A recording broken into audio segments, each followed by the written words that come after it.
பரவாயில்ல, ஷார்க் எதுனா பரவாயில்ல சொல்லலாம். மீன் கதை. மீன் கதை சொல்லலாம், சொல்லு. டால்ஃபின். டால்ஃபினோட சொல்லலாம், சொல்லு. ஒரு ஊர்ல ஒரு டால்ஃபின் இருந்துச்சாம். டால்ஃபின். அந்த டால்ஃபினுக்கு நிறைய நண்பர்கள் இருந்தாங்களாம். ஃப்ரெண்ட்ஸு. அதுக்கு அது சவுண்ட் பண்ணனால வீட்டில் போய் படுத்துட்டான். படுத்துட்டோடனே காலையில் போகும்போது அவங்களோட ஃப்ரெண்ட்ஸ்லாம் அது பேச்சு கேட்கலையாம். கேட்காதனால அது தூரமாக ஒரு ஊருக்கு போய் அதோட புது நண்பர்கள் தேடி அதோட பழைய ஊருக்கு வந்துச்சான். அதுக்கப்புறம் அந்த நண்பர்கள் அவங்க கேட்காத நண்பர்கள் திரும்பி அவங்க பேச்சு கேட்டாங்களாம். அதுக்கப்புறம் அந்த டால்ஃபின் அவங்க பேச்சு கேட்காம அந்த புது ஃப்ரெண்ட்ஸ் பேச்சு கேட்டான். அதுக்கு அடுத்தது அவங்க எல்லாரும் ஒரு இடத்துக்கு போனாங்களாம்.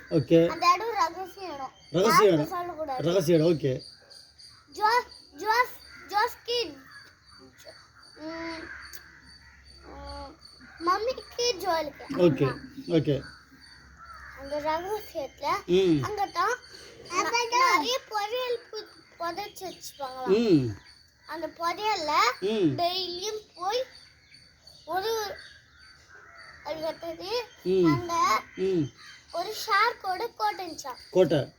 அங்கதான் டால்ஃபின் வேலை செய்ய போச்சாம். அந்த அந்த அந்த அந்த ஷார்க் ராஜா தூங்கிட்டோனே அங்க நிறைய தங்க பொருட்கள் இருந்துச்சாம். அந்த தங்க பொருட்களை எடுத்துக்கின்னு அதோட வீட்டுக்கு எடுத்துன்னு போய் வச்சுச்சான். வச்சிட்டோனே திரும்பியும் வந்து இதோ அது முடிச்சுட்டாச்சு. ஓகே. தூங்குன மாதிரி நடிச்சிச்சான். அப்புறம் தூங்குன மாதிரி நடிச்சிச்சான். அதுக்கு அடுத்தது நிறைய நகம் வளர்த்து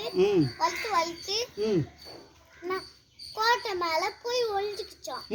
அதுக்கு அடுத்தது அந்த ராஜா மேல நீண்டு வரும்போது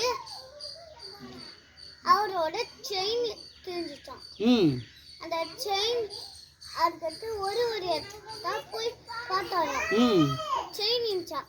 அது அந்த ரகசிய கேட்டுக்கிட்ட ஒரு செயின் இருந்துச்சான். அந்த செயினை பார்த்து அந்த கேட் திறந்து பார்க்கும்போது அது எல்லாமே ஒரு பொருட்களை எடுத்துன்னு போயிட்டாங்க. கதை முடிஞ்சிச்சு. அப்படித்தான் யார் பொருட்களும் தேடக்கூடாது. அப்ப அவங்களுக்கு அது வராது. சூப்பர் சாமி. இப்போ செம மாஸ் ஸ்டோரிப்பா.